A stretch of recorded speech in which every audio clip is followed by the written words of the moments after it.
Like, how is it just right now? Like, here we are, we're just sitting. And notice how that is. Like, is it like a little awkward? And is it like, hey, when's the next thing? Is he going to say something? I came all this way. I made that decision. It was the wrong choice.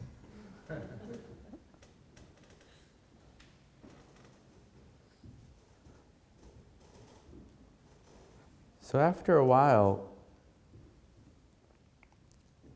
it becomes important. You can start to kind of learn your personality. One of my teachers, Jack Kornfield, used to say that after a while you just adopt your personality as a pet. You know, you don't get rid of it. You're kind of liberated, you're free of it, but it's just kind of this pet you have. And you know, it likes this thing and it doesn't like that thing. But you can start to get to know yourself, this personality we all have. And notice the kind of typical ways your programming or personality, or whatever you want to call it, how it fights the present moment. What are its ways? Like I shared with you, mine was like, well, apparently I somehow have to be exceptional at whatever I'm doing. Not that I was, by the way. It was wasn't actually exceptional at all, but it was just that I needed to feel like I was. But you know, yours might be something different. I mean, that's just one of many things one can sort of be addicted to, right? So just as you sit there, just notice, get to know yours, get to know, because it becomes, it's helpful, because then you're like, oh yeah, that's that thing it always does. And some of them become quite predictable. Like when I sit alone and I set a timer, I've noticed it just happens almost every time. When I'm absolutely certain that I didn't set it right or the timer's broken, and it's just, that means I'm about a minute away from the bell ringing. And I've tested that theory many, many times. So, you know, it's just like, this is a great little mini example. So for a long time I would buy into, I'd have that thought. It's actually a great little like microcosm of how it happens with all our thoughts. So I'm sitting there, and then this thought and feeling kind of starts coming in, like, fuck, maybe I didn't set it right, or maybe it's broken, like, I think it's been a long time now, fuck, like, you know, just, and it starts coming in. And then at some point, right, like believing it is like when you engage it, you're like, oh, okay, I believe it now, I'm sold. And then you open your eyes, you look at the timer, and there it is, 1:25 seconds. So then, you know, and I fell for that many times. And then, you know, I started experimenting. I was like, oh, wait a minute, this is that thing again that always comes in and tells me that, you know, I didn't set the alarm right. You know, and after many times, like, hey, I'm not going to believe this guy. And it would be amazing to watch, because at first I'd be like, oh, okay, no, you always say that. I'm not going to believe that. And then, you know, and it starts to build, but no, what if it's this, but this time? And you know what's funny is actually one time something really did go wrong with the timer. And you know what's funny? Nothing major happened. I just sat like a while longer, and at some point I was like, actually, I think this is really long. And I looked, and sure enough, I sat like a whopping 5 minutes too long. And it just really wasn't that big a deal, which was just funny because all the years before, I mean, I was so worried about it, like as though, you know, something just dharmically horrific happens if you sit a little too long. And this is just a perfect little example. It's like a nice, simple, funny little example. But basically the same exact mechanism is happening all the time, with thoughts that just seem much more real. Because that one, it's like, well, it's just a timer, but this other one, it's about my life. Like, this is important, this one's real, this really matters. And it's just a thought. I mean, that's really all it is. It's just this amazing thing. We have this thing called thoughts. Have you noticed? It's just the craziest thing. You sit there, and there's like this voice, kind of sounds like you, right? And it just like says stuff all the time. It's just commenting and saying stuff. Sometimes it throws in some pictures. right? And sometimes the thoughts are fun thoughts, and sometimes they're not. Sometimes they're like agonizing thoughts, and sometimes they're fun thoughts.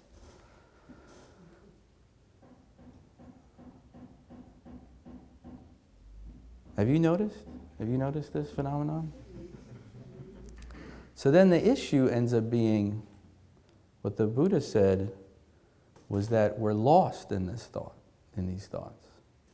It's like lost. It's funny, we now have this great visual, like, when do you guys want to come in and sit? You guys cool? Nowadays everyone's walking around like this, and we go like, bah ha ha, look at everybody. But what's funny is that's just a really great visual for how it's really been all along. It's just the other one's implanted. It's been implanted in your mind since the beginning. It's just it's a much more seamless design. This is crude by comparison. You're like, oh, like I'm watching YouTube. It's like, dude, you got YouTube going on. You got MeTube going on in your mind all the time. And where it gets problematic is that it's not just that it's distracting and we're kind of lost in it. But then depending on kind of your background and maybe your childhood and the abuse and trauma many of us endured, it's not just that we're lost with thoughts. A lot of times the thoughts are actually quite abusive, right? It's not, the Buddha didn't even talk about that much because from the stories it seems like his inner dialogue was pretty positive. He had from the description, it sounded like he had a very positive childhood. He was like a prince, and he was very well cared for and loved. So he seemed to be psychologically very well adjusted. But for the rest of us, if you track it closely, you start to see that you're emotionally, we are all emotionally very impacted by our thoughts. It's not just a neutral thing where it's like, oh, it's annoying and it's, kind of distracting. It says some very triggering, mean, angry, kind of hurtful things. Have you noticed that? And the problem is it has an actual physiological impact on you. Quite the same way, if I just showed up at your house and started yelling at you. Or, that would be weird. Something more, because the funny thing about that analogy is just that, that would seem absurd to you, and you'd be like, it's that dude from meditation, why is he here yelling at me? You wouldn't actually believe me, no matter what I said, you'd be like, no, I think that's you, bro, you're obviously crazy. But by comparison, I say that because by comparison, your own mind actually sounds quite believable. And has been there all along, so it doesn't have that the fuck are you? No, it's no, that's that voice. That voice has been there the whole time. And so, I believe that voice. It's me. And as you practice, I gather maybe in a new way, but it's hardly some just unique creation. And so what the Buddha was saying was that you can't really know truth. You can't know reality as it is when your whole experience is being filtered through all these ideas and beliefs. Does that make sense? Because it's interesting, in the story when Siddhartha is enlightened, it always struck me, it's interesting, it says he was awakened, or he awoke, and saw reality as it is. He saw reality as it really was. And I always thought this was interesting. I was like, that's it? You get enlightened, you see reality as it really... I was expecting he was enlightened and suddenly, he could fly and read minds. And no, he just saw reality as it really was. That's it. But it's a big deal because their point is so by contrast, we are not seeing reality as it really is. Right? That's what he says. That we're caught in in the illusion of things, the appearance of things, the ideas, the sort of judgments and the interpretations. And so this practice is about just taking a break from that. You know, one of the things that was quite brilliant is that, you know, it's easy to think, okay, well, let me just improve on those thoughts. Let me sort of think better thoughts. But really, he's saying, like, no, it's as long as it's all thoughts. Someone made up this phrase. It's just you're rearranging the deck chairs on the Titanic. You know, like, it doesn't matter. You're just. And so, what's important is that if we practice and start to really get to know the thoughts really well, like, oh yeah, there it is, shopping list, or like, you know, the meditation bank. Like, oh right, that's that thing I always think about. There's that, and there's those other things, and there's those other thoughts I don't even want to tell anybody I'm having. But there they are, there they are. And you just go like, okay, cool, everybody's here, cool. And as one of my teachers used to say, he's like, it's like the phone is ringing, but you know it's not for you. You know that feeling like when you're at somebody else's house and it's like ring and you're like, I don't care. It's just got nothing to do with me. That's not a signal for me to do anything, right? So it's kind of like that. It's a really good analogy. It's like you hear these thoughts in your head, but the question is like, do you take it to be a signal that you need to do something, right? Like the phone, like you hear the phone ring and that means you need to answer it. But this is like, no, they're just thoughts. They've been here all along. I don't need to do anything about any of them. I'm just sitting here watching my breath.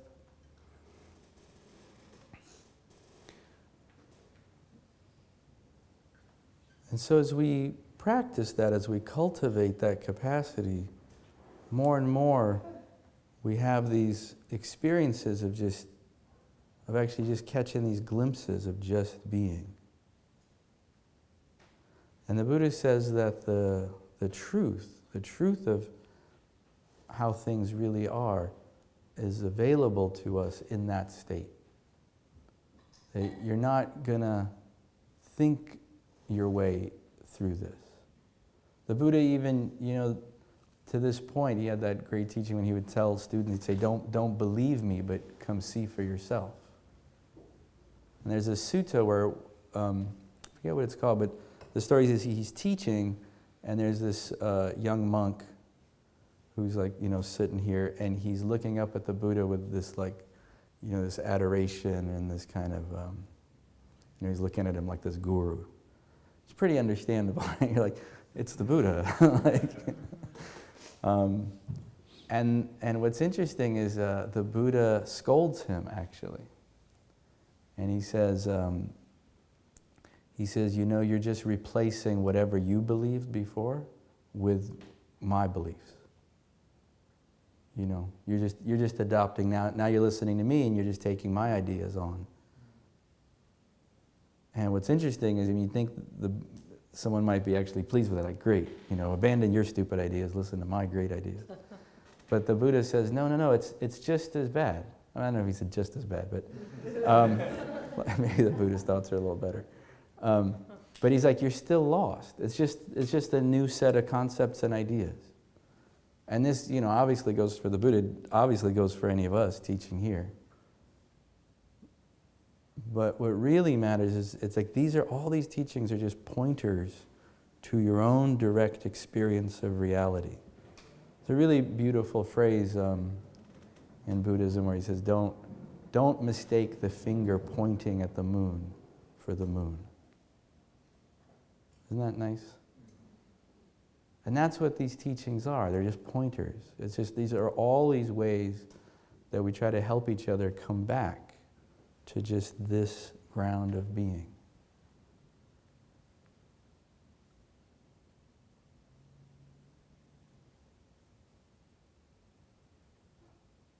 It's funny, Adyashanti, that teacher, he says that,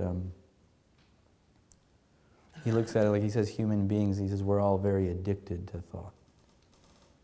And I heard him speak once, he said, yeah, I'm not using that as an analogy, like it's a heavy addiction. Like he's like, I'm not just being cute about it. Like he's like, it's like heroin or worse. Like we're like deeply addicted to it. And you will notice that a lot of times if you just sit and you kind of get a moment of quiet like that, there's a kind of withdrawal thing that happens sometimes. You ever notice that? You're like, what's next? Come on, like something needs to happen. And I think especially today with, I think like the addiction to stimulation in general is probably getting worse. I mean, it's kind of, I don't know if that's true, but it seems like it. Like the amount of stimulation available from this stupid thing is just insane, right? I mean, for those of us who had a whole life before these happened, remember that? Like we just lived lives without any of this stuff. But I noticed it, it's funny, I was somewhere, I forget where it was, but I was somewhere where I didn't have it with me, like all day and night once, recently. And I just noticed, like, I would just every so often, I kind of reach in my pocket. There'd be this, like, low moment, and I would just kind of reach in my pocket, and I'd probably like, what are you even going to do? Like, what? It's like, well, I got to check. What? Something. Just something I need to check. And they've done studies. They're saying that apparently you get this big endorphin hit every time you.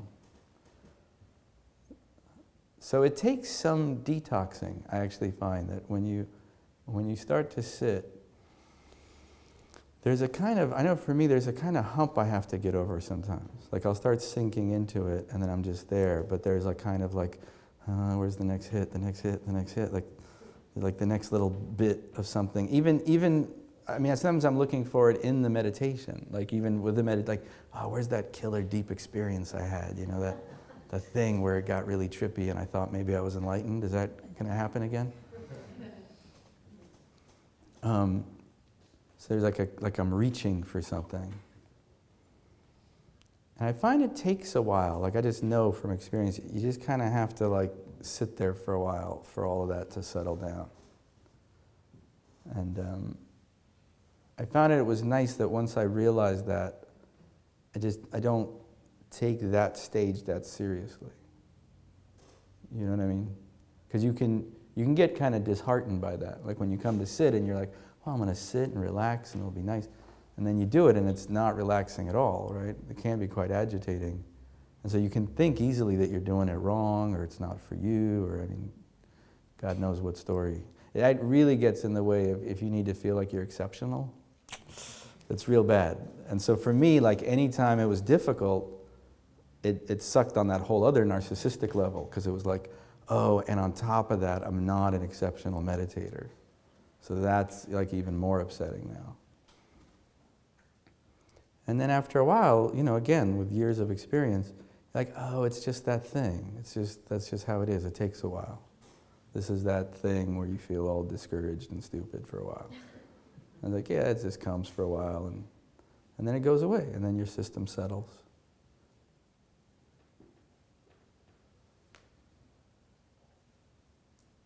Is this all making sense? Any questions or comments? I'd love to, yeah. I've been also paying attention to the voice in the head. Mm-hmm. And I was thinking last night, there is no voice in the head, really. Where is that coming from? The volume, and, it sounds like my voice, and it's telling me, whatever it's. Where is that? What is that? Yeah. What did you come up with? Well, what I came up with is that it's not really. It's not there. It's not real. It feels real, and it's directing me. But it's sort of my voice is like instructing me. What I should do the dishes, and then it's like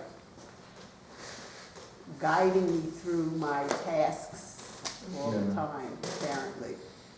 But the confusion I had yesterday, or trying to figure it out, is, there's no voice in the brain. I don't know how to say something it. I can't figure it out. It doesn't seem to have real substance. The voice in the head. It's something. I know what you mean. You can't grab it. Right. But it'll upset you. Like if for something that's not real, it'll sure hurt your feelings. Right? I'm not sure. I'm not sure. You've never been pummeled by that voice? Maybe pummeled by thoughts, which are different than the voice to me. You know, thoughts. Oh, yeah. But I'm talking about that voice. The thoughts, yes, like the thoughts can be unkind.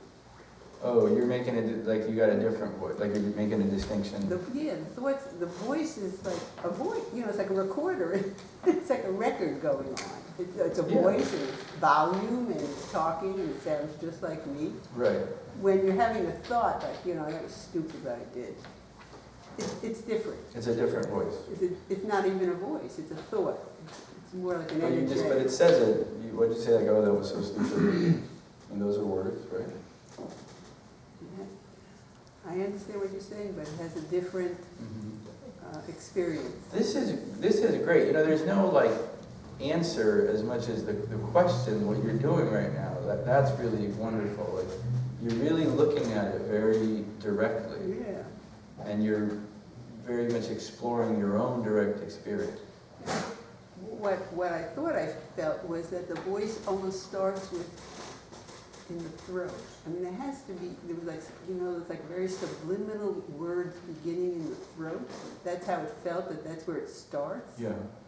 And then somehow it gets some volume where I don't know how that happens.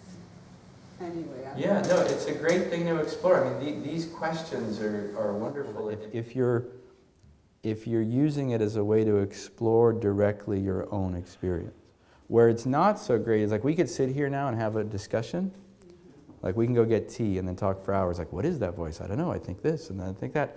And it'd be funny because it would be the voices doing that whole thing. And that would just be a bunch of thoughts about thoughts. You know? So I just want to make that distinction when we talk about, sometimes in Buddhism we use this word contemplation. To contemplate something is to maybe kind of inquire and look into something, but it's not philosophical, it's direct. You're actually looking at and exploring a direct experience. And that's very different than discursively kind of going off about it or thinking about it in that narrative discursive form. Does that make sense? Because that's just more thinking. What's that? I thought I did for a while. And I mean, what I find is that what's really beautiful is that you discover you just don't need any of these answers. Like, you don't need to know that. You can just say, whatever it is, there it is, who cares? I'm just dropping in, I'm watching my breath, and I'm just present. And then some part of you will be like, oh, but what is it? Don't you need to know what it is? Like, no, I really don't. You know, but the thing is it'll fool you into thinking you do. Like, oh no, but is it in my throat or is it like, how does it? It's like, yeah, it doesn't really matter. And when what we're trading is this deep abiding ground of being in peace and actually experiencing being alive, and we're trading that in for these silly thoughts. You know, that are so inconsequential, really. Yeah. Good to see you. Good to see you too. What I think I hear you saying, and it really strikes me, is the idea of not being able to think my way through life. Like, I'm not gonna I'm not gonna get any higher or closer or faster or more directly farther, you know, through the act of thinking necessarily. And what I loved and what I found really, really striking and really beautiful was your analogy or your story about kind of the timer going, the clock actually not working, but that you actually ended up, like, everything worked out, you know, like there was 5 minutes later you were like, huh, and like that was really helpful in the sense of, like, I think, like, it really resonated with me because I think my mind imagines that if I don't have some kind of like if I don't have some kind of egoic orientation around things, then things will kind of just like gravity will stop, you know? And I like that idea. It was very soothing to think like, okay, so like if I didn't have such a firm grip on everything, which is exhausting, you know, who's to say that like the same, and maybe even more, but I think the same would still be huge, amount of inner knowledge to greet the experience, you know, would be there, is actually quite revolutionary. You know? And it might actually be a lot more, not just the same. Like because the funny thing is, all those thoughts are ultimately actually distracting us from what's really happening. And that's the crazy thing, is like at best you're dividing your attention between what's happening and this. I mean, can you imagine, like, just imagine this scene where you're like born and you just get this, like, you get assigned this person that just follows you around everywhere and mumbles in your ear all the time. You know? And at best it's kind of just annoying and innocuous, but it's like I said, but sometimes actually this person's saying like actually pretty abusive and often just misleading things. I mean, things that just aren't true. You know, I mean, not just a bit, but just beliefs and ideas where it's like, that's not true. That's not true. It would be pretty terrible, right? You'd be like, Jesus, that's horrible, but that's kind of what we've got going.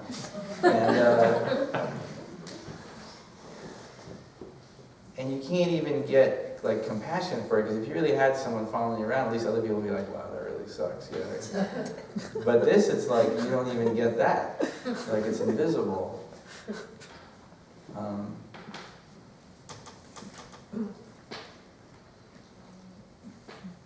Yeah, what we all need to meet life is just presence. We think we're doing a lot. That's the thing. We think we're doing a lot of stuff that's keeping it all together.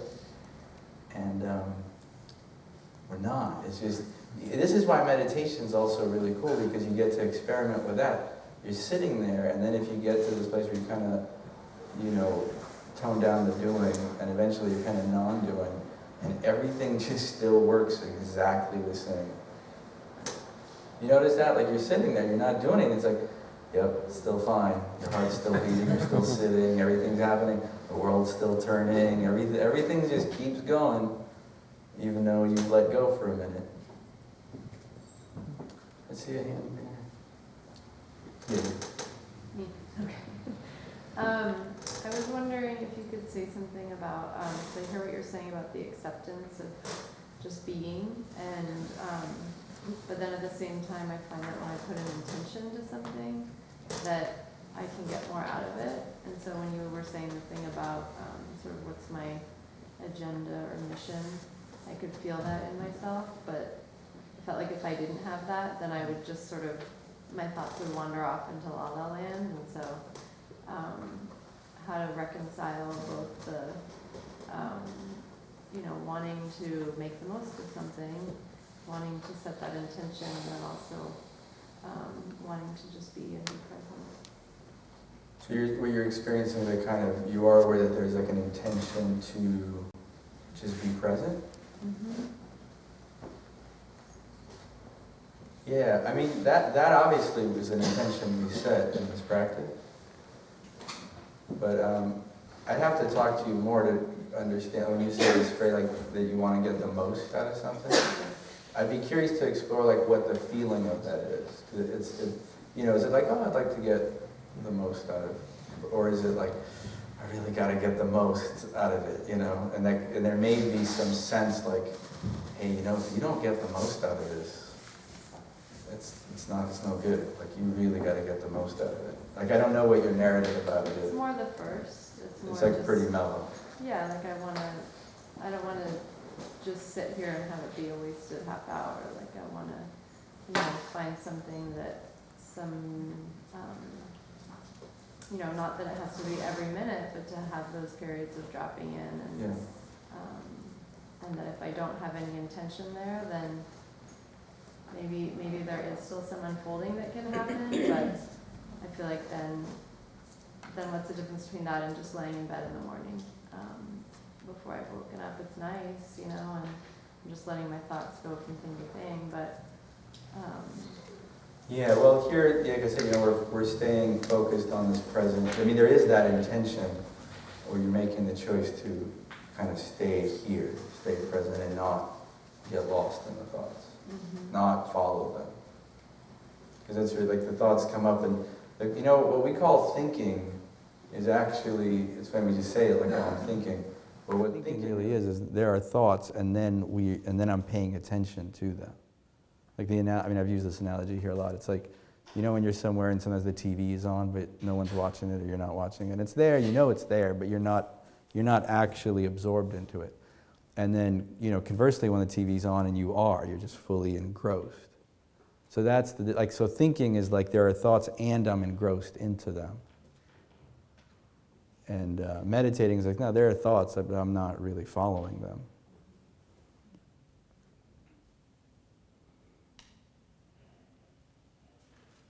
I don't know why. I don't know if this is relevant at all, but I had this like flash that made me happy of imagining you sometime meditating, and then in this very relaxed way afterwards going, that was a total waste of time.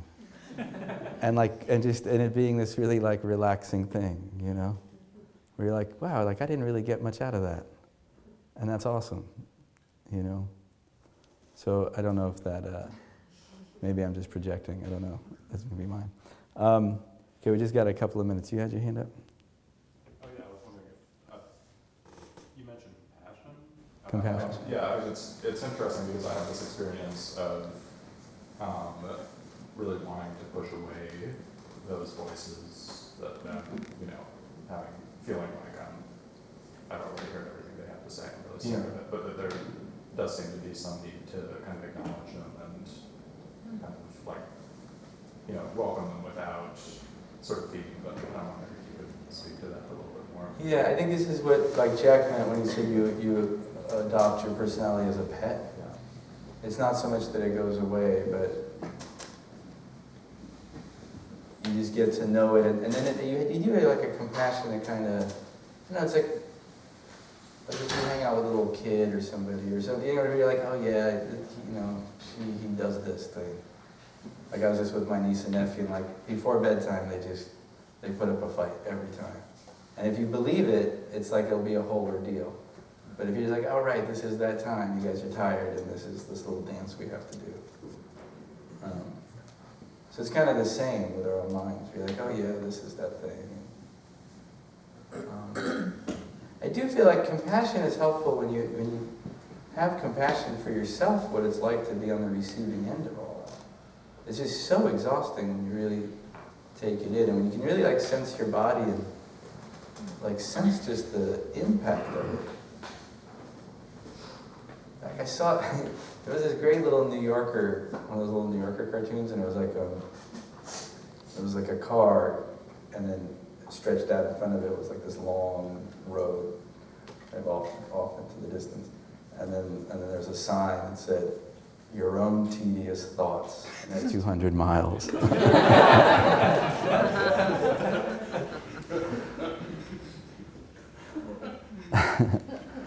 So, we're going to end.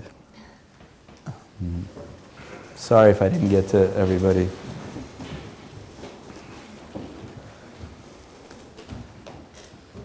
So just bring your awareness back to your body.